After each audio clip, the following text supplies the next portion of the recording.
фасли тобистон ки мактаб бачагон ба таътили тобистона мебароянд, надонистани қоидаҳои шиноварӣ ва беназорат гузоштани махсусан кӯдакону наврасон ҳангоми обозӣ дар ҷойҳои гуногун боиси ғарқшавӣ ва ҳатто ба ҳалокат расидани онҳо мегардад.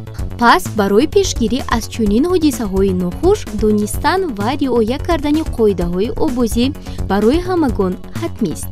кӯдакону наврасон бояд зери назорати калонсолон обозӣ кунанд. дар дарё, обанбор ва ҷӯйбору каналҳои тезоби ношинос обозӣ кардан қатъиян манъ аст. пагоҳӣ ва бегоҳиҳо ки об нисбатан сард аст, аз 20-30 дақиқа зиёд обозӣ кардан тавсия дода намешавад. аз баландӣ ба об паридан новобаста ба чигунагии сатҳи он қатъиян манъ аст. дар вақти обозӣ тарсонидан, тела додан ва пахш кардани якдигар ба нохушӣ оварда мерасонад.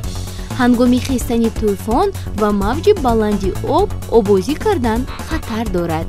обозӣ дар ҷойҳое ки лавҳаи бо навиштаҷоти обозӣ кардан манъ аст гузошта шуда бошад, қатъиян мумкин нест. хулоса, обозӣ танҳо дар ҳавзҳои шиноварии махсус гардонидашуда ки зери назорати мутахассисон қарор доранд, иҷозат дода мешавад.